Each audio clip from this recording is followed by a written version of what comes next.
Good evening. Hello. Hello, good evening, good evening. Thank you very much for coming this evening. I'm Yuki Miyamoto, Vincent Paul Professor and Director of the DePaul Humanities Center. This summer, I was in Hiroshima, attending several meetings, gatherings, and symposia commemorating the 80th anniversary of the Hiroshima and Nagasaki bombings. Yet, I hardly saw or heard any mention of Alamogordo, New Mexico, the site where the first atomic bomb was detonated. I would like to emphasize that Hiroshima and Nagasaki are not the only representations of nuclear victims in 1945. Instead, I want to call attention to the roughly 13,000 people who lived within a 50-mile radius of the Alamogordo test site, conducted just 3 weeks prior. The test conducted just 3 weeks prior to the bombings in Japan. Moreover, with more than 2,000 nuclear tests having taken place on our planet since 1945, the harms inflicted 80 years ago are not distant history, but they are ongoing and they continue to shape our future. With this in mind, Dr. Anna Clissold, Associate Director of the Humanities Center, and I invited 2 guests, one from New Mexico and one from Hiroshima. We are deeply honored to welcome Dr. Gómez and Mr. Tanaka, representing Hidankyo. We hope this event will serve as another occasion to inspire us to envision and work together and work toward a more equitable and truly safe society. The DePaul Humanities Center is supported by many dedicated faculty, fellows, and colleagues. We are especially grateful to the Dean of the Liberal Arts and Social Sciences at DePaul University, Dr. Guillermo Vasquez Velasco, for steadfast support of the humanities and for graciously offering opening remarks this evening. Let's welcome Dr. Guillermo.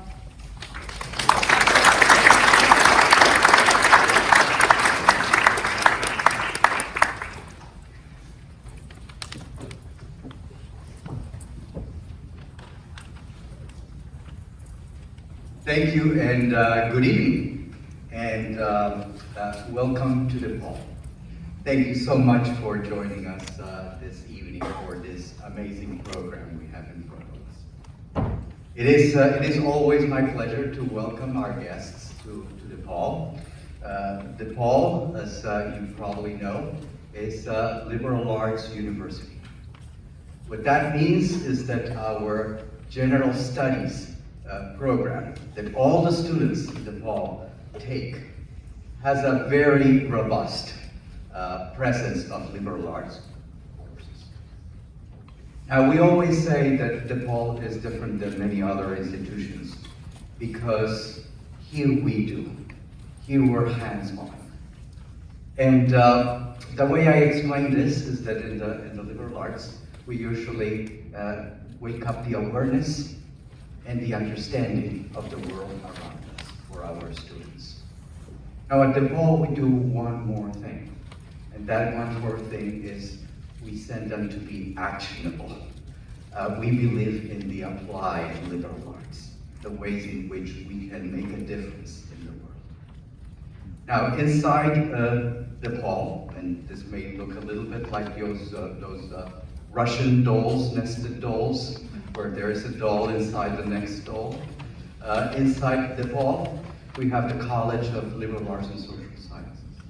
Once upon a time, the college was the university, and then expanded into, nowadays, 10 colleges. But our College of Liberal Arts and Social Sciences continues to be the core of the university. It is a little bit like a small university inside a larger university, following on that metaphor of the Russian dolls.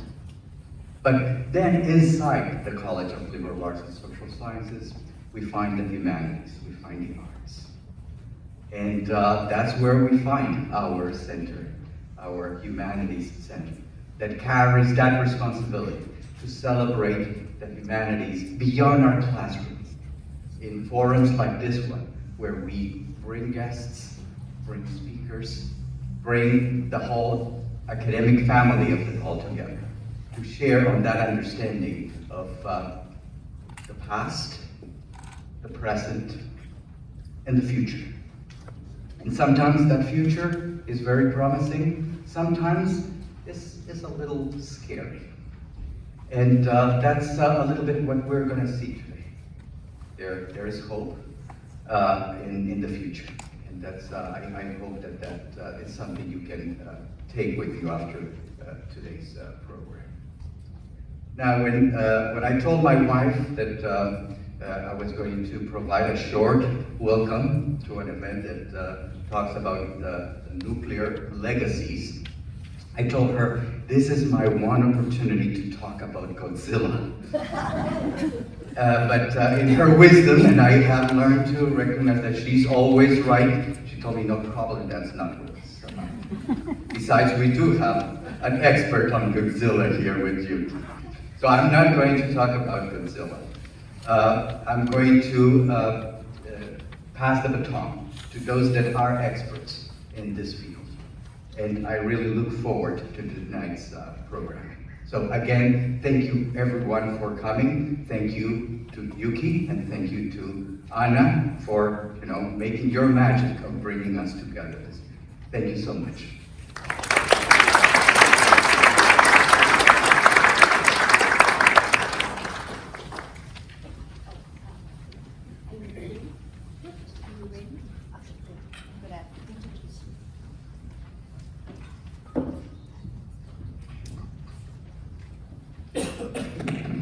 Thank you, Guillermo. And first, I would like to introduce our first guest speaker, Dr. Myrriah Gómez. She's from Paraki Valley, am I saying it right? Valley in northern New Mexico. She is the author of Nuclear Nuevo Mexico, Colonialism and the Effects of the Nuclear Industrial Complex on Nuevo Mexicanos. This book received both a Southwest Book Award and an International Latino Book Award. She earned her doctorate in English with an emphasis in Latino literature from the University of Texas at San Antonio and is a 2011 Ford Foundation Pre-Doctoral Fellow. Dr. Gómez is currently an associate professor in the Honors College at the University of New Mexico, where she directs the Connection Spain Study Abroad program in Cáceres, Spain. She serves as faculty coordinator for the Melomace Undergraduate Fellowship Program at the University of New Mexico. In 2015, she received the Faculty of Color Award for teaching from the University of New Mexico project for New Mexico graduates of color. Let us welcome Dr. Gómez.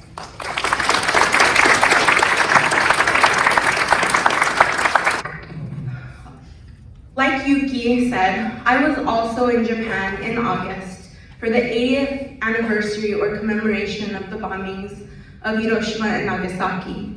Now for me, this was my first visit to Japan, but it was so familiar to me. And when I got home and people would ask me how this experience was, I had a really difficult time explaining and putting my finger on what was familiar. And finally I realized that there were two things about it that made it familiar to me. One was the emphasis on the Catholicism in Nagasaki, and the second thing was that everybody there was speaking the language of atomic bombs, atomic bombings, and atomic bomb culture, which is a language I speak, just like English and just like Spanish. For me, the trip to Japan that I shared as a pilgrimage for peace with about 80 other people, including clergy, Catholic clergy, faculty from universities, mostly Jesuit universities, and about 36 students, both Japanese and American college students. This experience was To use a word that we use very often in New Mexico, it was a form of querencia. And for us, querencia is a word that basically means that you know something like the back of your hand. It is a word that has been used to refer to animals that when they are in their stables, they return to the corner that is safe and familiar to them. And for me, Japan was a very similar experience, particularly Nagasaki. And today I want to share why that is. So I'm sorry you can't see this map very well, but I wanted to start with the map for two reasons. When the Oppenheimer film came out just a couple of summers ago, and I was talking to reporters or talking to different people who were asking questions about the Manhattan Project in Los Alamos, or in New Mexico, where I'm from, and I'll point to the map in a second. Actually, does this work? Test. Okay, I'm gonna use this instead. And where I grew up in New Mexico, one thing became really clear to me. I was talking to one person, and in the midst of the conversation, I realized something really significant. Because the Oppenheimer doesn't do a good job of it, I realized that people didn't know the geography of New Mexico. So when you think of the Manhattan Project, where the atomic bombs were developed, people think of Los Alamos. When we think of where the bomb was tested, which is also represented in that film, most people hear Alamogordo or they think Trinity site, and actually Socorro, and there are some other smaller communities that are closer to the Trinity site than Alamogordo, but I'm gonna talk about why we know Alamogordo better. They don't realize that it's actually 200 miles apart from those two places. So I want to point this out on the map to situate all of you in my homeland. Those two yellow kind of squares there point to where the first plutonium bomb was tested in southern New Mexico on July 16, 1945.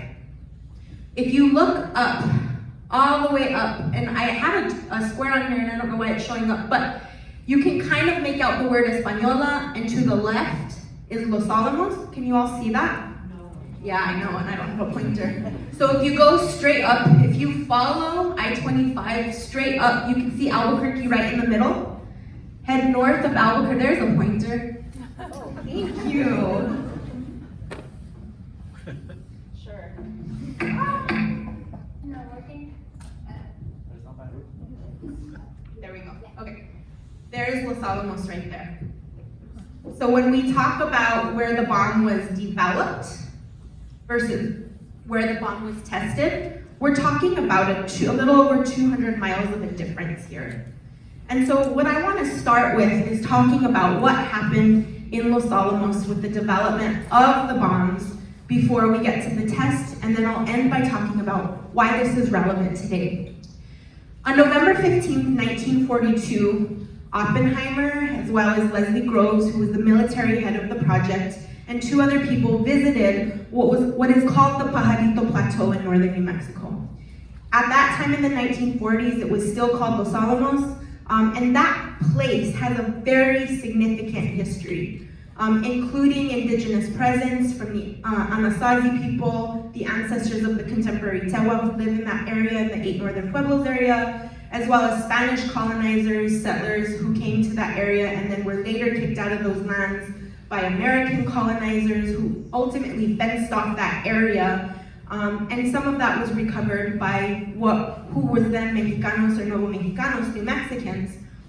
And when this foursome visited that area, they didn't know the difference between the pueblos and the Hispanic villages that they were passing, but they decided that they were going to acquire that for Project Y, or what I call Site Y of the Manhattan Project. And this was the most central place to the development of that bomb, as many of you know. In his memoir, tell-all memoir of the project, Grove said that they sought an isolated area so that nearby communities would not be adversely affected by any unforeseen results from our activities. What most people don't know is that the area was not remote inhabited, there was not good transportation, a transportation route by air or rail. There were actually communities nearby, but because of who those communities were, we don't hear about that very often. And so approximately 70% of the private property that was purchased for Project Y or Site Y was essentially stolen by the federal government. There was a lawsuit that was settled in the early 2000s in favor of the Pajarito Plateau Homesteaders Incorporated. There were over 36 Nuevo Mexicanos, Spanish-speaking families who were evicted from their farms or their ranches without due process. These are my great-grandparents. They were one of the families. These Nuevo Mexicanos were not able to negotiate the valuation of their property. Some of them did not receive declarations of taking. Some of them did not receive compensation at that time. And this is why that lawsuit ended up happening. These families ended up being the workforce of the labs, or of the Manhattan Project, which turned into Los Alamos National Laboratory. And so because of that, right, because of that takeover of the Pajarito Plateau, they needed blue-collar workers, and they made blue-collar workers out of those communities. Now, when you look at the full list of those stipulations for that project, the only stipulation that that area met was that there was a reasonable availability of labor nearby. And so they start the project, and as many of you know from the Oppenheimer film or otherwise, or maybe you don't know, what was happening was that the uranium that was used for this project, most of that came from Canada or from the Belgian Congo. The mining that happened in New Mexico actually didn't come until later, and I'll get to that in a minute. And so after they developed the uranium bomb, which was a gun-type device, they were having plutonium made. Plutonium is not man-made, right? And so when they realized that they were not going to be able to use the plutonium for that same gun-type device, they had to develop a new bomb, a new weapon for that plutonium. And so almost a year to the day, in July of 1944, they stopped work on the plutonium gun device and started developing a new bomb that they would be able to use for the plutonium. What a lot of people don't know is that the early testing that started on nuclear weapons happened in Los Alamos, in Bio Canyon. This is a photo of Bio Canyon from 1950. The Pajarito Plateau is set up like a bunch of finger canyons. And in this particular canyon is where they were testing the radioactive lanthanum, what they call the radioactive lanthanum tests. Over the course of 19 years, starting on September 21st, 1944, the scientists in Los Alamos conducted 254 explosive tests. By the time they tested the Trinity bomb in southern New Mexico, they had already conducted 32 of those tests in Bio Canyon in Los Alamos. Los Alamos and Bio Canyon, as the crow flies, is about 10 miles where I grew up in a community called El Rancho, which is in the Poake Valley. We're the last, what would now be called Hispanic, or what we call Nuevo Mexicano, what the community members then called Mexicanos de aquí. We are the last Hispanic community before you make the ascent up the hill to Los Alamos. We share a border with San Ildefonso Pueblo, one of the Tewa-speaking indigenous populations there. And then you go up a very windy hill that my ancestors used to call El Camino de la Culebra, which is basically because of its serpentine way, a road that actually had to be altered and adjusted in order for this enterprise to start. So when they were conducting these tests, one of the significant pieces here is that those early tests especially released strontium-90 into the atmosphere. Now, because they did not, especially at this very beginning, early stage, they did not have a way to track radioactive fallout. And so some of the archival research that I've been doing recently says that they would send, after they would do these tests, they would send a couple of men in a truck with a handheld Geiger counter. They would try to follow the cloud. They would open their door, stick out the Geiger counter, or roll down their window and stick out the Geiger counter and try to take readings that way. And we know now that these are not, there's no way that these could have been accurate readings, right? So, because of this development of, this is how the plutonium bomb was developed, right? This sort of testing didn't happen in the same way for the uranium bomb, but we don't even know the effects of that strontium-90 on our community, our downwind communities. They actually traced some of the fallout just by following the clouds over 100 miles away in other parts of New Mexico. But many people don't know that. This is an image, my images are not pulling up really well in here, but this is an image of an ionization chamber that surrounded one of the Rala shots, what they called shots, which are essentially atmospheric nuclear tests, on May 13th, 1947. So this was after the Trinity test itself. So Rala tests start on September 21st, 1944. By July 16th, 1945, they were ready for the full-scale test of this weapon. The weapon that they called the gadget. Yes, it is a weapon, and I'll talk a little bit about that in a second. But one of the things that we talk about now, 80 years later, is why this test should have never taken place. Just like they had stipulations set for where they were going to put these various sites of the Manhattan Project, they also had stipulations for where they would conduct this test and the stipulations for the conditions under which this test could be conducted. Now, one of the interesting things is that they could not have bad weather conditions. It rained until 4 o'clock that morning. They should have called off the test. They did not call off the test. When I was looking at the archival documents, it was actually the diary of the geologist who was working on the project.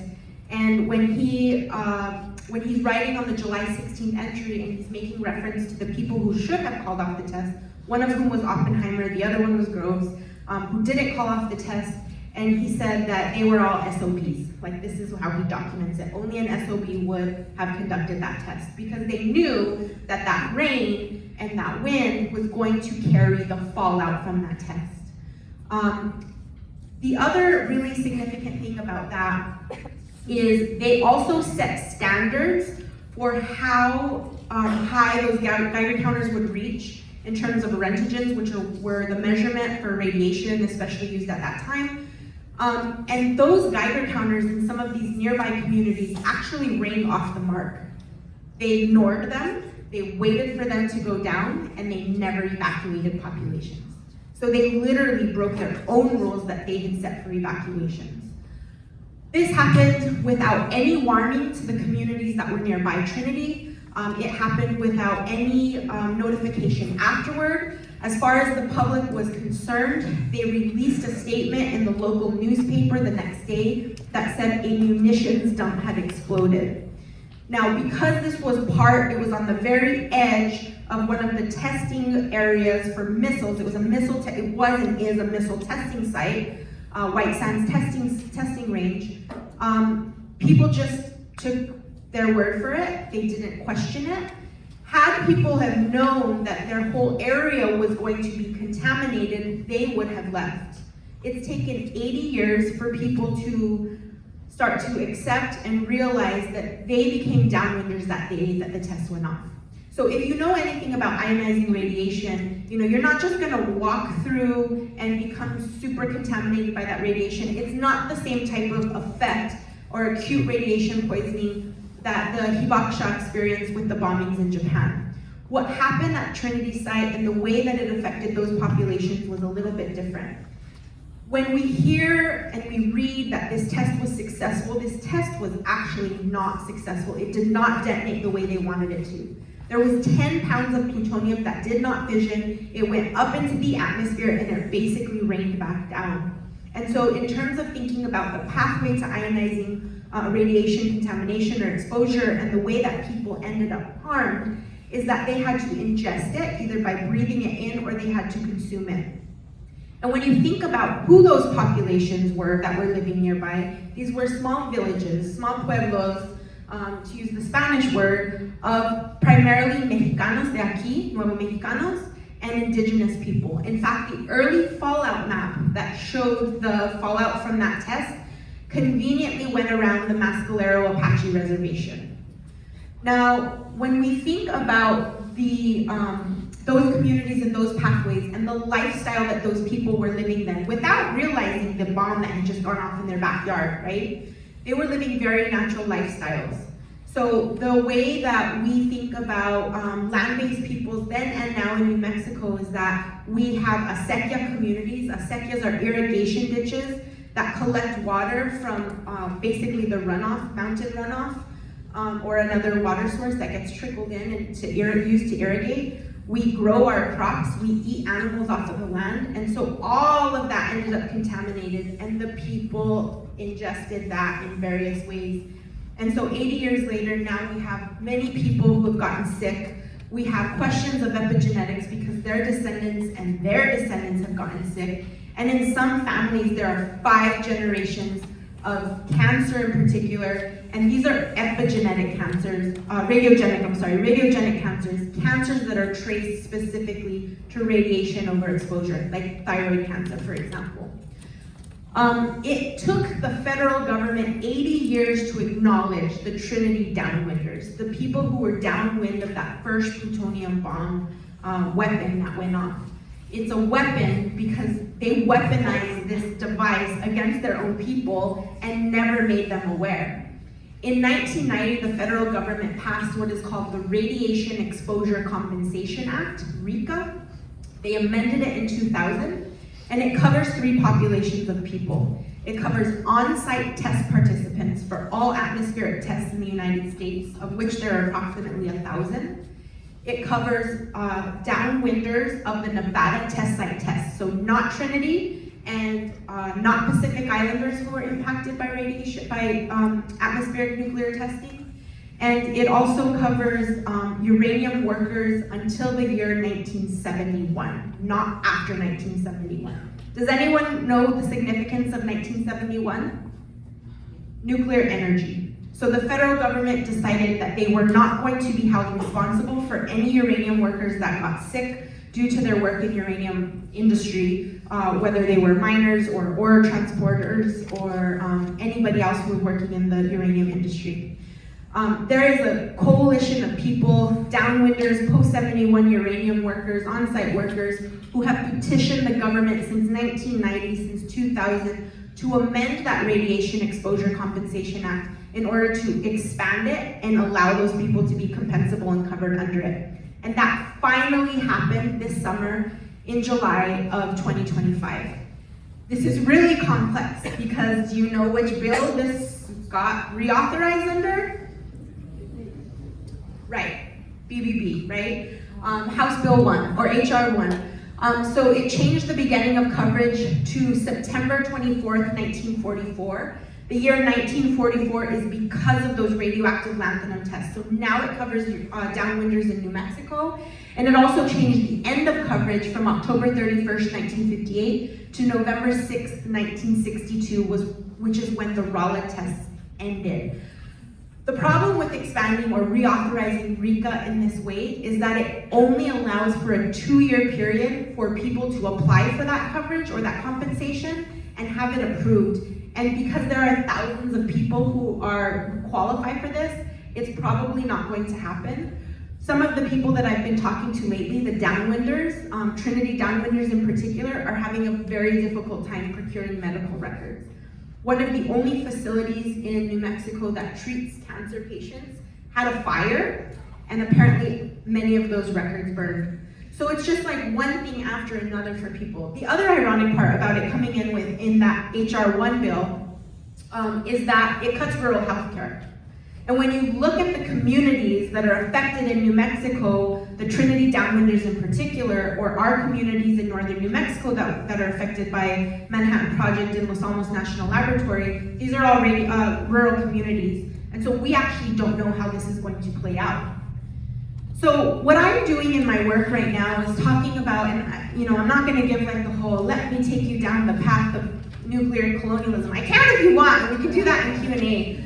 But what I'm really interested in this current moment, in 2025 especially, is thinking about nuclear coloniality, right? And when we think about nuclear coloniality, and I just want to refer to this end part, it refers to these long-standing patterns of power that emerged as a result of colonialism, but that define culture, labor, intersubjective relations, and knowledge production well beyond the strict limits of colonial administrations. So now we have 80 years of the nuclear industrial complex that has occupied New Mexico, and this nuclear colonialism has been built upon 2 earlier layers of colonialism. It's a palimpsest, right? 2 earlier layers, one being Spanish colonialism, when the Spanish came in and colonized in Yunque or Yunque in northern New Mexico near where I grew up in 1598. And then later when American colonialism happened, which we typically mark with the signing of the Treaty of Guadalupe Hidalgo in 1848, when New Mexico became a US territory, and it took New Mexico 64 years to become a state. And so when we think about these now 80 years of nuclear colonialism that exist in New Mexico, we think about it, or the way I talk about it, is in these two halves, right? We can never pull nuclear energy apart from nuclear weapons. And I would love to go more into that in maybe Q&A, but let me just do this. We have what some people have referred to, and I've actually referred to it this way in the past, although I don't anymore, as the cradle-to-grave nuclear industrial complex in New Mexico, which means that we do everything from, in terms of the nuclear fuel chain, or what some people call the fuel cycle, everything from digging uranium and extracting uranium to burying or storing nuclear waste. This is a cartoon that came out on Easter Sunday in 2017 in our local Albuquerque Journal newspaper. And although it's a little bit off, I want to walk you through this, and it holds pretty true today. And I'm going to start down here on the left side. So that marks the Trinity site, which was the first full-scale nuclear bomb that was detonated in the world. And then if you go up, nuclear weapons storage refers to Kirtland Air Force Base in Albuquerque, New Mexico. New Mexico has 2 of the nation's 3 nuclear weapons facilities or laboratories in the country, who are furloughed right now, many of the workers. If you look to the left, in the 1950s, uranium mining starts heavily in what we call the Grand Uranium Belt, which has affected mostly indigenous communities. Significantly, Laguna Pueblo, which in the 1980s had the largest open pit uranium mine. And today the federal government, by federal standards, approximates about 528 abandoned uranium mines. The problem with that number, I always put an asterisk next to it, is because there are a lot of especially indigenous workers who are working on this issue who say that they are clumping or clustering abandoned uranium mines together, and that's how they get that number. And that number is actually closer to 1,000, and this is on the reservation alone. That Manhattan Project site refers to Los Alamos, so this is actually a better map to conceptualize that difference between Los Alamos in northern New Mexico and the Trinity site in southern New Mexico. And then when you see those high-level waste deep borehole research projects, those have been shut down. Activists were able to stop those, but those were research endeavors to look into a site to house a repository for the country's high-level nuclear waste. Because currently, we have no repository for the country's high-level nuclear waste, but that's a different talk. Temporary high-level waste storage, that's actually not a temporary waste storage. That is referring to the Holtec site, which was it turned into a proposal for a permanent repository. About 2 weeks ago, Holtec finally pulled that site. So now New Mexico and Andrews, Texas, which is about 6 miles across the border from New Mexico, now those are no longer on the table for those sites. Spent uranium processing refers to actually that project got canceled. But when you look at the uranium enrichment facility, that's Urenco, which is the country's only enrichment facility in the United States. And then this is a little wrong, the low-level waste storage, it's actually not low-level waste, it's true or transuranic waste facility, and that's the waste isolation pilot plant. And I wish I had time to go more into all of these things, and I don't, but it gives you an idea of how New Mexico has been totally occupied by the nuclear industrial complex. And so when you think about, I love talking to middle schoolers because I show them this image and I tell them, this is what we call the nuclear fuel chain. Fuel cycle. Is it a cycle? No. And the middle schoolers especially middle schoolers, love answering that question. It's not a cycle, right? We erroneously refer to this as a cycle still in the United States today. Many of us are calling it a fuel chain now, because it shows that when we're talking about power, right, nuclear energy or nuclear power, if we start from the front end or mining, and we get to the reactor site, and then we talk about storage, spent fuel reprocessing, which we currently do not do in the United States, and final disposition, which we do not have in the United States, this is very much a broken cycle. So, what I've started referring to it now as not as the cradle-to-grave nuclear industrial complex, but as the nuclear fuel chain plus in New Mexico. Why? Because we have uranium, we have a full uranium industry in New Mexico. We have mining, milling, conversion, enrichment, primarily across indigenous homelands. There is currently new uranium mining that is being conducted across Navajo Nation, particularly in the borders of what we call Arizona now, but there are new applications in New Mexico as well. We do fuel fabrication at Urango. Like I said, it's the only uranium enrichment facility in the United States. New Mexico, or the PNM, Public Services of New Mexico, which is our main energy production company, serves especially Albuquerque, which is our largest metropolitan area, has up until 2 years ago been using energy from Palo Verde power plants in Arizona. It's the only power plant, there's actually 2 plants there, it's the only one that doesn't share a body of water, and PNM was getting about 10% of its energy, but we are divesting from that currently. We have the Holtec site, which even though that proposal has just been pulled, it has not gone away yet. We don't currently do spent fuel reprocessing in the United States, and we currently have no active plan for a repository, right? So when you think about that, which is sort of that slide I went over in the last one, but we cannot separate power from weapons. And so additionally in New Mexico, we have Los Alamos National Laboratory and Sandia National Laboratories, both of which are currently developing new nuclear weapons, particularly Los Alamos. In 2017, the Nuclear Posture Review, which is the federal government that at the beginning of every presidential administration gives an overview of the nuclear landscape. I love this document because it says that the United States is working toward the total abolition of nuclear weapons, ... several paragraphs later, and to do that, we're going to build 80 new plutonium pits per year. Plutonium pits, as I like to tell the middle schoolers, are the parts that make the bombs go boom, right? They are the triggers of the bombs.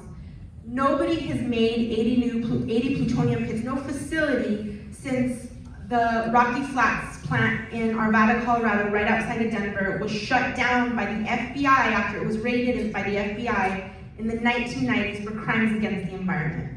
This is the most that any facility is now being charged with producing nuclear plutonium pits.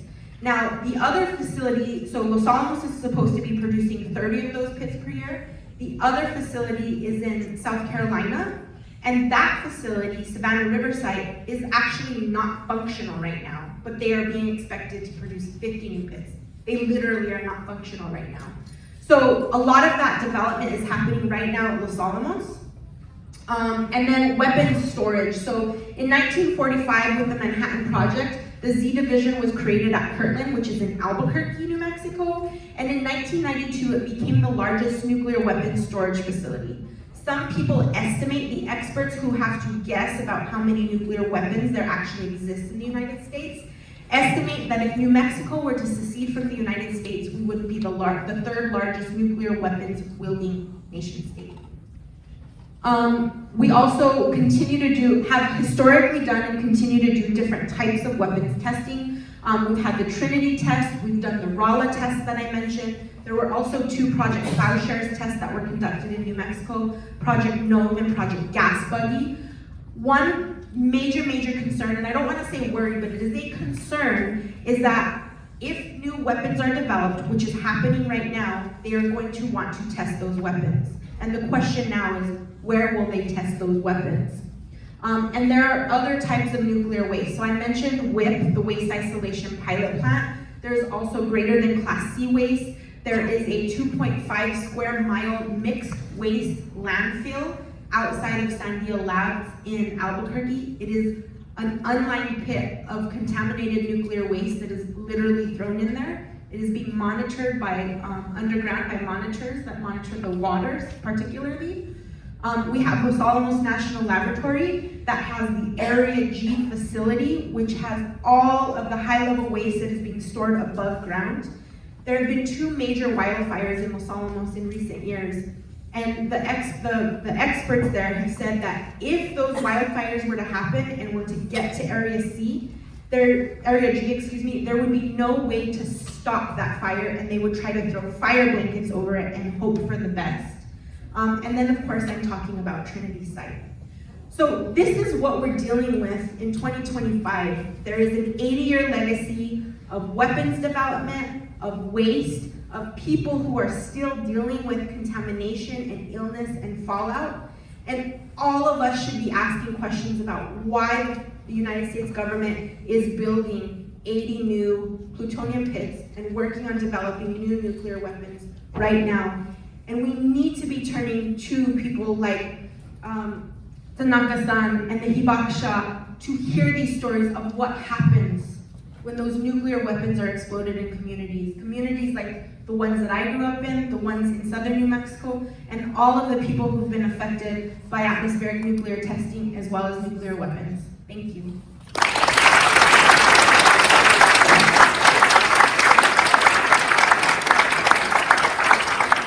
Born on March 9, 1944 in Yamaguchi Prefecture, Mr. Tanaka worked as a journalist in the regional newspaper in Hiroshima before joining Nihon Hidankyo, the Japanese Confederation of A and H bomb sufferers organizations.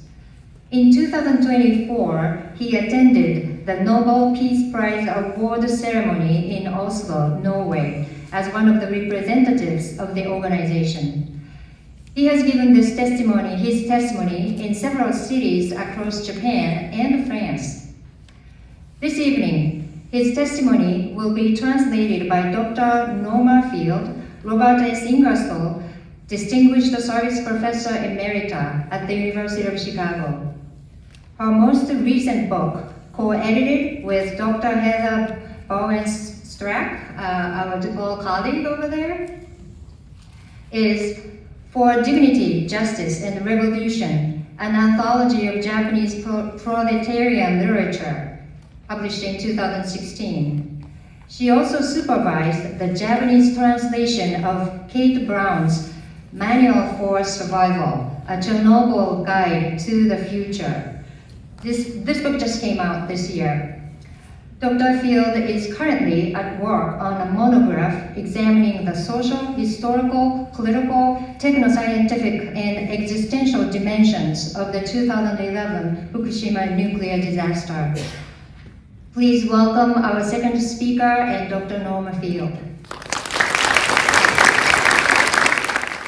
皆さんこんばんは。福島から来ました被爆者の田中聡です。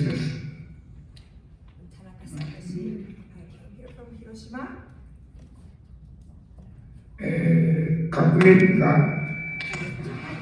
人間にどんな被害を及ぼす、私がどういう体験をしたか、80年間の私と家族の体験を語ります。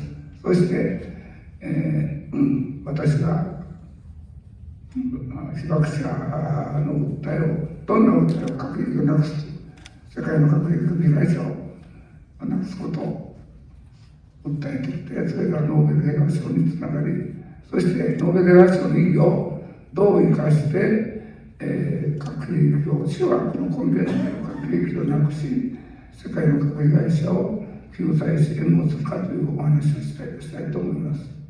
I want to tell you tonight about, can you hear? No. Keep the mic close to your mouth. Okay, can you hear now? Yes. Yeah. All right, you remind me if I start wandering away from the mic. Yes, I want to tell you about my experiences, my family's experiences as people exposed to the bomb and radiation. I want to, and then the activities we have engaged, how I've lived the years, how we have lived the 80 years since, and how we received the Nobel Peace Prize last year, and what we hope to do with that prize, what activities we intend to engage to eliminate nuclear weapons from the world and to address this, to eliminate the sufferings of exposed people everywhere. 広島に原爆が投下された時、私は広島の隣の県の山口県というところで生まれました。父が軍人で、父も母も広島で出身なんだけども、父が軍人で山口県に軍隊がありました。そこで父が勤務していて、そこで生まれました。At the time the atomic bomb was dropped on Hiroshima, I was living with my parents in the next door prefecture, Yamaguchi Prefecture, because my father was in the military and there was a base in Yamaguchi and he was working there. 広島に新型爆弾で広島が全滅したという情報が陸軍に入って軍隊からトラックが出ました。そのトラックに母は私に幼かった私を連れて広島の爆心地に入りました。There was news that a new type of bomb had been dropped on Hiroshima, and so the military put out trucks to transport us there. So my mother took me on the truck, and we entered the bombed areas on the next day, on the following day, on the 7th.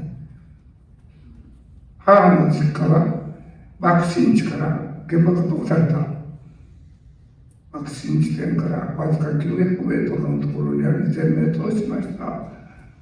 それでSo my mother's home was just 900 meters from the hypocenter, and it was completely destroyed. で、私が1歳を開発した新型爆弾、放射能がまき散らされる原爆核兵器だということがまだ分かりませんでした。だから翌日から軍人さんと一緒に、広島の町にこうやって入っていくんですね。死体を処理しながら。So I was a year and 5 months at the time. Of course, we didn't know about the radiation that was filling the atmosphere because of that bomb. And so from this following day, along with these military people, I was going into the center of town where where people had to start dealing with the many corpses.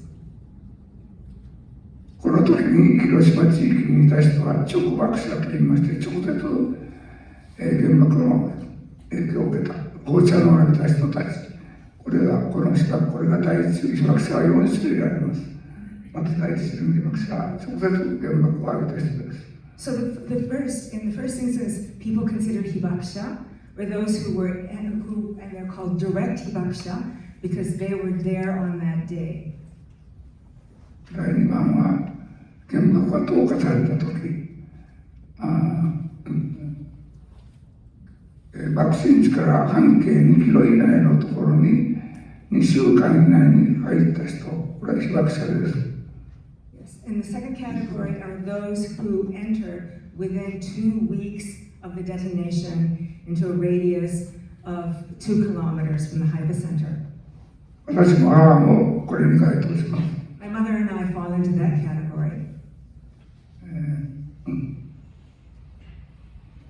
直爆者が爆弾が落ちた時に逃げる人は逃げました。爆心地から外へ逃げました。逃げましたけども、私たちは落ちてから入っていって中にはずっとそこで暮らしている人がいて、たくさんの放射能がありました。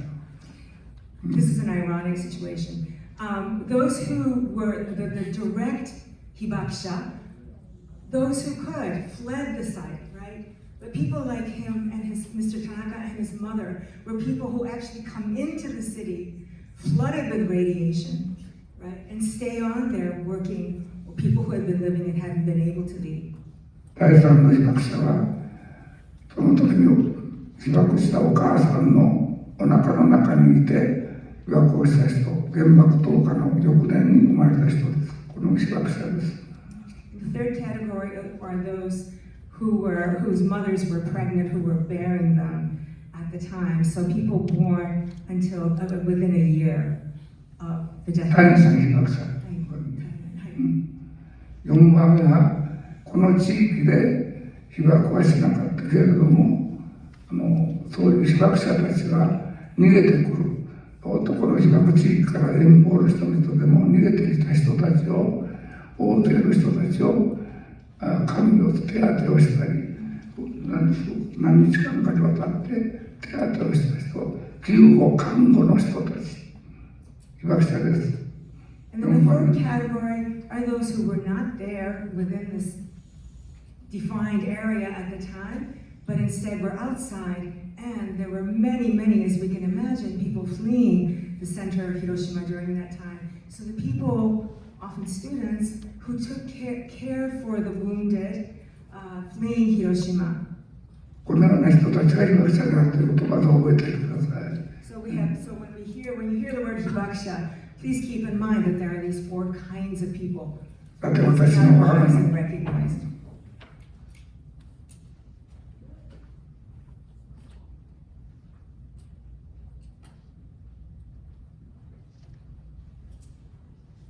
だって私の母親は爆心地から900メートルの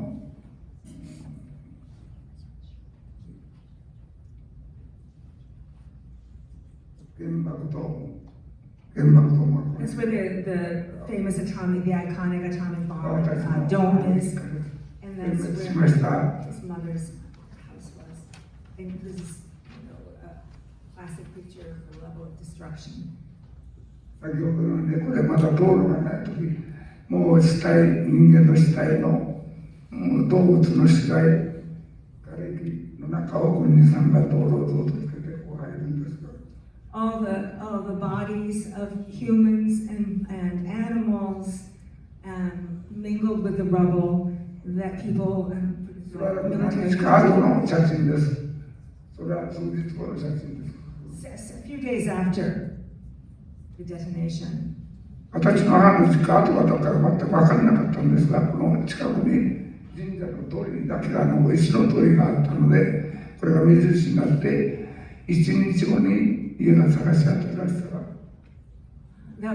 She was showing a shrine and the tori because it was stone, it lasted, and that was how they found the site of his mother's house because it was level, and otherwise, without that marker, they wouldn't have been able to locate her house.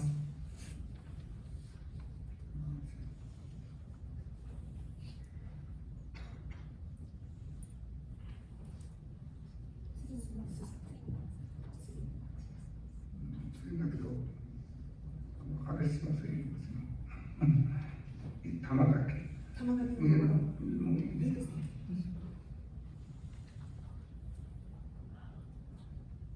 さて私は被爆直後の私の写真です。2歳頃の。Me around the age of 2, around 1946. 私は肉体的に怪我はしなかったんだけども、3歳頃から唇の口の中に、原因不明と言われるおできが冬になると口内炎と言われて痛い出来物ができましてね、縫い薬をもらってつけるんだけども治らない冬に、だって心の春先にはこれが消えるんだけど、また次の、冬になると出てくるこの状態が私が高校1年生まで続きました。唇がこう腫れて悩みました。That he, of course, he wasn't wounded by the bomb, but from an early age he began to suffer from, probably cancer, what we might call canker sores on the lip. It would start every winter was a time of dread for him. The doctors said, no, we don't know what the reason is that you're getting this. And he would be given ointments that were applied, never worked. Only spring brought release from this, and he repeated this year after year after year. And he told us 2 nights ago about how he used to bite into it with his teeth to get rid of the pus, and that left a scar. So this was kind of a dreaded physical event that was repeated for him. Really important to keep in mind, given that he didn't experience the bomb, the initial exposure to radiation, as well as the impact of the bomb. 先生が原因不明と言われまして、いろんな病院に親が連れて行ってくれましたけれども、同じようなことを言われて、原因不明と言われておりました。この話をまず後からしますので覚えておいてください。いろんな病気をしましたけども、この病気を覚えておいてください。I can tell you about many other illnesses later, but please remember this one, and it lasted till I was in high school, and the fact that his parents took him to hospital after hospital, and they all said, we don't know the reason. 建物からついて私が広島を記憶していることで、最初の頃、私が、子供の頃、5、6人のグループでよく、この闇市といういろんなものを安く売ってるお店がありました。露天商が道路に側にたくさん並んでてるんですね。お友達で行ったっていうか、近所の子供たちとね、そこへ行って、お魚の乾物、干したお魚、これをね、かっぱり結んで、瓦の上に入れて食べていました。ある夜突然お腹が痛くなって、苦しんで、そのことを言えないことが悩んだ夜が明けたことがありました。So these are the black markets that flooded the area in Hiroshima, where you could get all kinds of things very cheaply. He used to go with his buddies, 5 or 6 kids, and he remembers buying dried fish, not buying it, stealing it, right, because he was so hungry. And then he remembers having experience of getting a terrible stomach ache afterwards, but it wasn't something he could complain about. 病気のことも並んで、お腹がとにかく食べ物がない少年時代がすごいね、苦しかったんです。それでこの当時各家の食べ物、食料とか貴重な衣類とかいうのは配給制度といって決まってたんです方が。それだけが生きていけない。みんなこの法律違反の闇市のお世話になって生きてきました。So the experience of hunger is one that marks his childhood, was widely shared, and there were restrictions on the food that each family could have, as well as clothing. And so all of them relied on these black markets to fill their basic needs. 法律違反をしないんだと言って頑張ろうとした裁判所の判事さんが飢え死にをしたというニュースが流れました。判事さんが飢え死にをした。闇市のものは食べない。There was even news that a judge who had not taken advantage of the black market starved to death.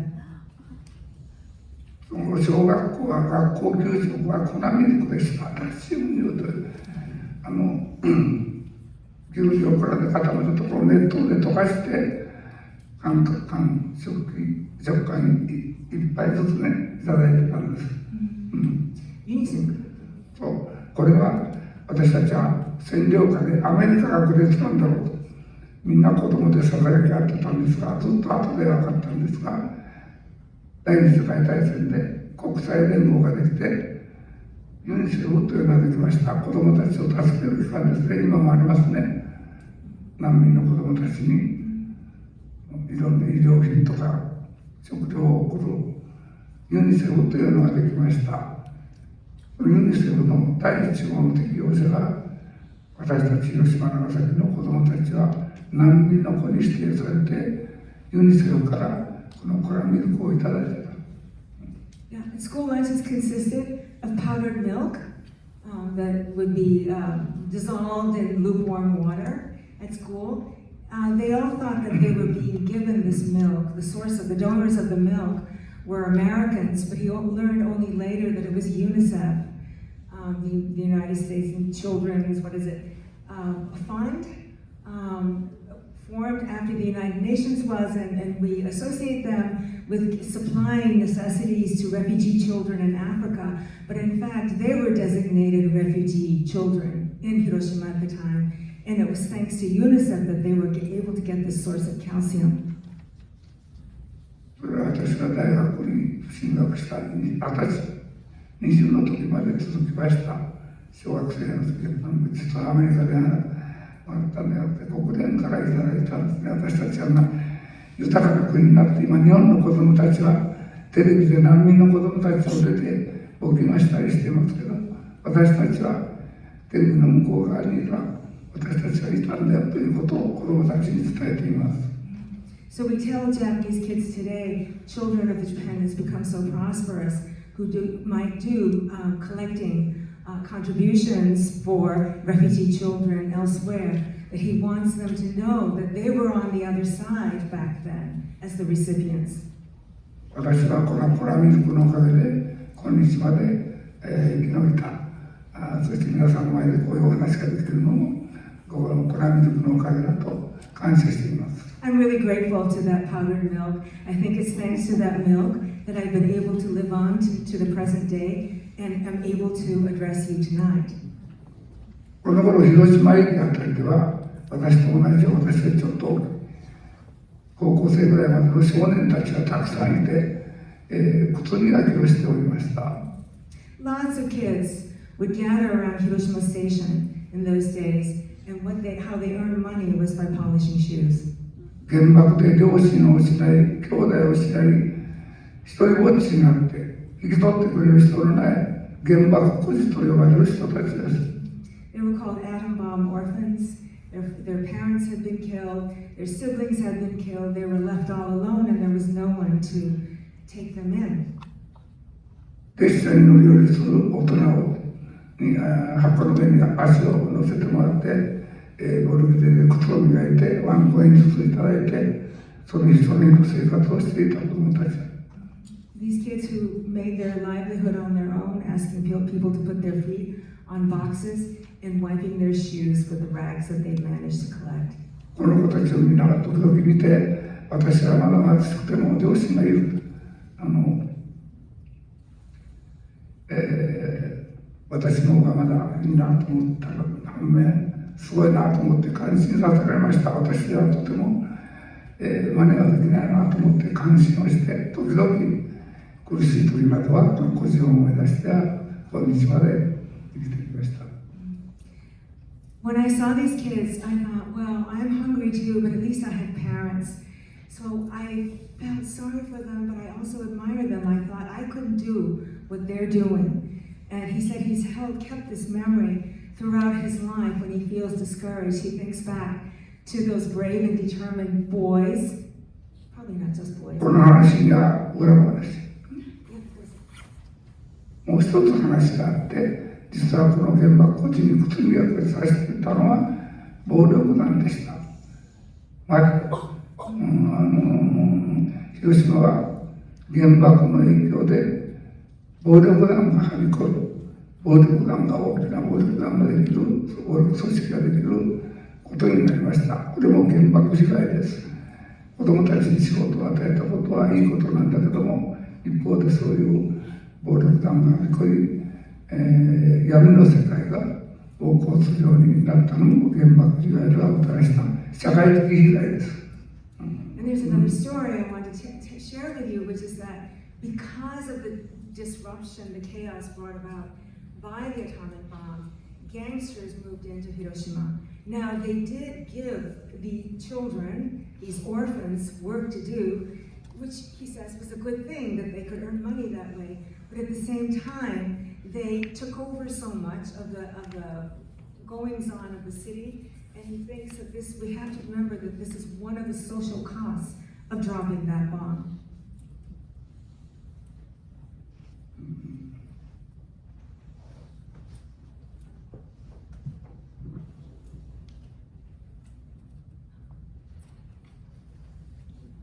私の家族は5人家族で、5人のうち4人が原爆にやられました。父は軍人だと言いましたが、実は広島市の軍人、中国大陸で戦争中に、銃弾に倒れて命拾いをしたんですが、大怪我をして、実は広島の隣の軍隊で療養しながら勤めてたんですね。その時に私が被爆をしました。その後。We're a family of 5, and 4 of us were done in by the bomb. I told you my father was in the military. He was in China before the atomic bombs, severely injured. And in essence, at the time of the bomb, he was recuperating in the base in the next door prefecture. その後、母の後、軍隊からトラックで広島の学者を救援に入ってまた被爆をしました。ダブル障害者です。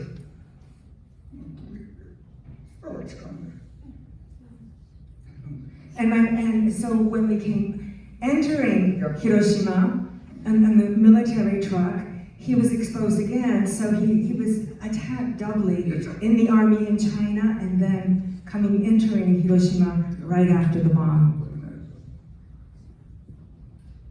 私の家族は父方々10万人が原爆でやられました。それで、今では直後に4人亡くなったんだけども、現在まで15人のうち11人が亡くなりました。両親も亡くなりました。原爆で。My family, that was a picture of his 15 family, cousins and 大勢で、1年に1回8月6日頃に法事をします。皆さん一緒に兄弟半父方が一緒に法事をしている時です。子供は、これ集まって子供たちは楽しそうに遊んでるんだけども、奥で法事をしてます。おじさんがしくしく泣いていたのを私は今でもよく覚えております。So this is every year around August 6th, the family would gather to, as in a ritual observance of the dead. The kids had fun. It was fun for them to get together. But for the grown-ups, of course, it was a different kind of occasion of sorrow. And he remembers relatives, uncle weeping. そのいつも元気がいいおじさんがどうしてこの意識に泣くんだろうと母に尋ねたら、あのおじはね、泣き情報っていうお酒、泣き情報ってわかります。泣く癖があるんだ。泣く癖があるお酒を飲んだらね。と言って僕に言ってたんだけど、晩年母が亡くなるちょっと前ぐらいに、妹が亡くなって帰ってこない原爆で、兄弟の中でね、15人のうち、行方不明が1人だけいるんです。そういう下の妹、私のおばが、とうとういまだに行方不明の私、このおばは、広島原爆、広島平和公園にある原爆供養塔というところにお骨が収められています。And so he wondered why this uncle who seemed so robust was always weeping. And he asked his mother one day, and she said, oh, he's just the kind who starts weeping every time he drinks. And he believed that until eventually, much later, he learned that one of his sisters had never come back, her remains had never been discovered. And so that gathering together as a family was an occasion for him to remember this lost sister. 女学校頃クラス全員で建物を壊す作業に朝から出ていて原爆にあって全滅をしました。クラスを全滅してそれで、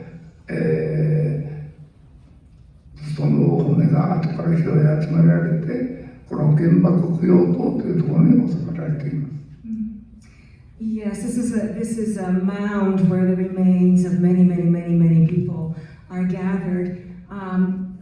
Perhaps his sister too, like many other high schoolers, middle and high schoolers, were commandeered to help in the aftermath and the cleanup, or they were doing building demolition to prepare for firebombing, which of course Hiroshima never had. And so many whole classes were completely killed, and many of their remains are buried in this mound. この原爆供養塔は直後に亡くなった14万人のうちの約半数の7万人が名前がわからないお骨が生きとってのないお骨が約半数7万人あるんです。このことだけで見ても原爆の凄まじさ残忍さがわかる象徴なんですね。ここは。So what? Tens of thousands of people are buried, and half of them have never been identified. And the fact that you can't identify even half of the victims is another indication of what an atomic bomb can do. 原爆以外とはこれは日本語のようだから簡単に原爆以外の特徴を日本語で書いております。いくつか特徴があるのは全部再であると皆殺しだということを、人間だけでなくて植物もあらゆる生物が全部なくなっていると。環境、20世紀最大の環境破壊だということ。広島という地域社会がなくなったこと。Some of the features of the damages caused by atomic bombing is one is that it was genocidal. It was indiscriminate killing of everyone on the spot. That it was a biocide that killed other living things, that it killed it destroyed the environment. It was an ecocide in that sense. It destroyed communities, so sociocide.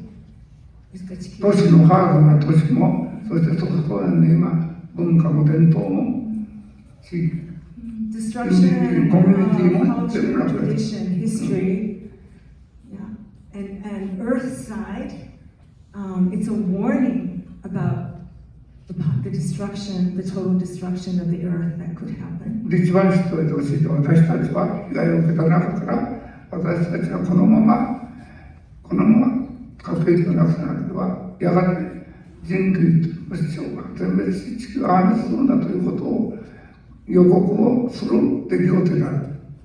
アースサイド、ヒューマンサイド、帝国であるということです。And most importantly, I want to emphasize that we take this as a warning of the extinction of life on our planet. もう一つ、広島では14万人が亡くなっています。その後、今日まで亡くなった人は60万人。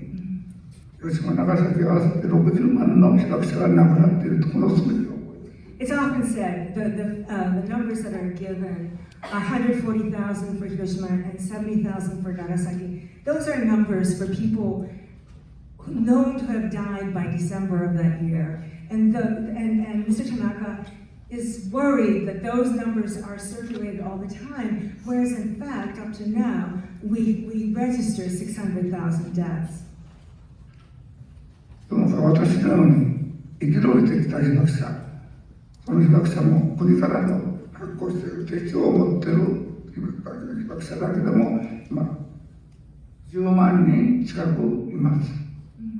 About 150,000 hibakusha like me who have gotten health booklets from the state. でまだ手帳を持っていない実は被爆者がいるんです。80年経った今も手帳、実は私も被爆者です。手帳をください申請している人たちが1年に10人前後います。And actually there are many hibakusha who still have not succeeded in being issued health booklets, who are 80 years later, who are still trying very hard to secure them for their health care. 海外の大使館でも手帳を受け付けています。海外の大使館でも受け付けています。世界で。And that people can actually apply for them overseas at embassies. 最近では新しくコロニアムがあった地域も被爆地域に指定しようというところも出てきて、それが新しく被爆者に認定された人が5000人近くいます。And as a recent matter, and this is really, really important, because many people think that the sufferers of Hiroshima and Nagasaki are the people who were impacted by the detonation in the minute after. And many people think that therefore the experience of Hiroshima and Nagasaki hibakusha is not relevant for test victims or nuclear power plant victims, but wrong. They too, it's popularly called black rain, the rain that fell, the rain out that happened after the first minute. In many parts, both of Hiroshima and Nagasaki. What does rain do? It goes into the drinking water, it goes into the soil. People then had no choice but to drink that contaminated water and to eat the foods grown from that contaminated soil. And so many of them, they're not considered direct victims. They're not even late entrants. They're outside these, I would say, rather arbitrarily defined, often in concentric circles, people who live outside and who have not had their lifelong, serious, multiple illnesses recognized. And just recently, through a path-breaking court decision, 5,000 black rain sufferers were able to get health booklets. That's 2021. The truth is, we don't know how many more there are who have gone unrecognized. 例えばさっきお見せした原爆孤児のように自分は放射能浴びてないけども一括にすごい原爆の被害を受けたこういう人は放射能を浴びてないから今援護の対象になっていません。こういう人たちも含めれば原爆の被害者っていうのはもうまだまだたくさんいる。さらにこの人たちの2世、3世、今4世の時代になりました。この膨大な人たちがいます。この人たちは遺伝の影響を心配しています。Well, and the kids I told you about who were orphaned, who may not have suffered from radiation, but whose lives were completely impacted. They've never been subjects of assistance. And now we have second, third, and fourth generation of people descended from the Hibakusha who are worried about the genetic impacts. 私が何を言いたいかというと、原爆被害というのは過去の問題ではない、現在まで続いている問題、どころか将来にわたって続いていくマターである問題は私たちの問題である。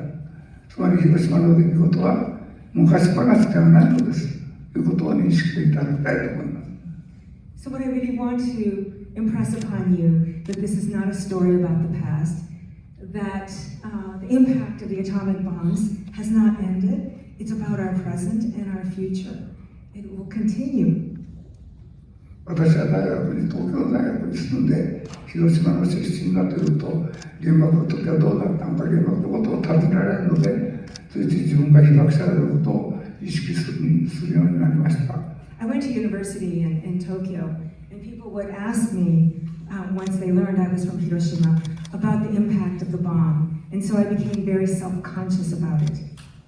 学生寮のお風呂に入っている時、そばにいた友達が原爆は映らないのかと聞かれた。Once when he was, there were communal bathing in this very famous male student dorm, that he remembers being asked by another student when he was getting into the bath, are you sure that radiation isn't catching? So this is what, 20 some years after. 原爆から20年も経ってこの言葉に私は非常にショックを受けて差別感を味わいました。It was such a shock for me, and I became aware of that kind of discrimination. それから私は寮の風呂に入らなくなり、被爆者であることを隠して生活するようになりました。I quit taking my baths in the dormitory, and I began to live a life concealing my identity as a hibakusha. 私はジャーナリズムの世界を目指して新聞記者になりました。被爆地広島の新聞社の記者になりました。その時の写真です。So I decided to become a journalist, and I began working for the local Hiroshima newspaper. This is a picture from them. 私と違う、一人一人違う多くの被爆者を知るようになって、被爆者の喜び、悲しみ、苦しみを共有するようになりました。And that life as a journalist made me close to many hibakusha, learned many stories, and so I shared all their joys and their despairs. 体験を聞きながら胸が詰まってメモが取れなかったこと。Sometimes listening to their stories, I teared up so I couldn't continue to take notes. ある青年が、貯金郵便局を勤めていた、金融機関に勤めていた青年が、同僚が一家全滅の貯金を着服したのを見て、ショックを受けて、青年の方がショックを受けてノイローゼになって自殺をしたということを知って非常にショックを受けました。それはその青年の同僚が着服した。同じところに勤めていて、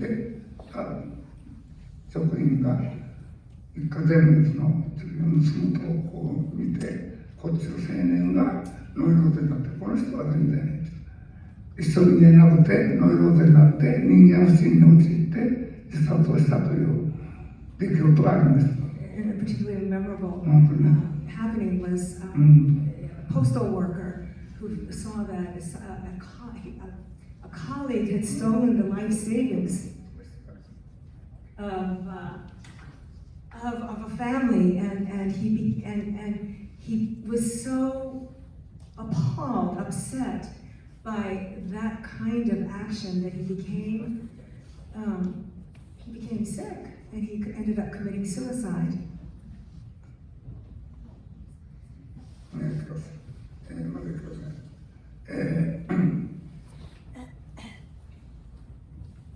そその被爆者が仲間を作って組織を作って、日本全国の被爆者の組織、日本被団協というのを作った人のこれは追悼しなくなった時に私が新聞記者時代に追悼してましたのがんですが、私が被爆者の組織を知って、感銘したことがあります。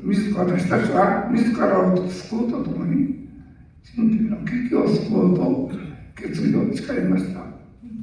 So, something very important in his career as a journalist was to encounter this organization that was awarded the Nobel Peace Prize last year, the All Japan Federation of Atomic and Hydrogen Bomb Sufferers. And this was the founder, and having learned about this organization and this movement, he was very moved and impressed by this man. And this is, after he died, it was like a memorial booklet that he participated in the writing of. That this organization seeks not only to save ourselves, the hibakusha, but to work towards the peace of humanity around the world. Atomic. 私たちは人類のこの体験を人類の危機を救うために活動しようということを誓い合った宣言に私は感動しました。I was moved by the declaration, the founding declaration, that we will work to make our experiences the medium whereby we will work towards saving everyone else in the world. 私は自分の被爆のことを隠して生きていた自分が非常に心の狭い人間だったということを反省させられました。And what that made him realize, what that gave him was a deep sense of regret and shame that he had tried to live hiding his identity as a hibakusha. 私たちはもう一つ、私たちのような体験を二度と他の人に、世界の人たちにさせてはならないということをモットーに運動を続けてきました。And we've continued our movement with the second part of the resolution, which is that we never want other human beings to share our experiences. 私は核自体を生きていく目標を見つけた気持ちになり、皆さんと一緒に活動するようになりました。I felt as if I discovered the meaning, the purpose of living in the atomic age and began to join the activities of these people. 私は新聞記者になって、なんとか仕事をしてました。50代になって食道が見つかって食道大手術をしました。そして、喉の手術もしました。口の中に60代になってがんが見つかりました。なんと私が最初にお話した幼児期に冬になると出てきたおできは実はがんだったのです。私が患者海を出す歯の跡がこうやってまだついてるんですけど、ここにね出た資料はがんですよ、これは原爆の影響ですよと言われました。So in his 50s, first he had 食道がんもういっぱいあって必要になったのが60代。I told you earlier about what was happening to my mouth in childhood, and being repeatedly told that we don't know what the reason is for it, but he develops an oral cancer, and is told then this was caused by your exposure.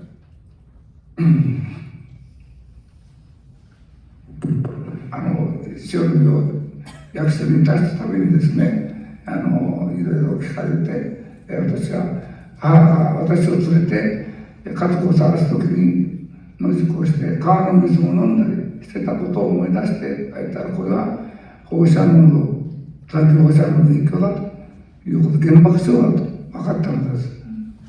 Yes, I mean, I'm thinking about all the forms I had to submit to the offices, and I would recall that my mother took me with her in hunting for family members, and that they would spend the night outdoors, and that they would be drinking water from the river. And so, yes, he was told, yes, we acknowledge that these symptoms, your illnesses, are attributable to the atomic bomb.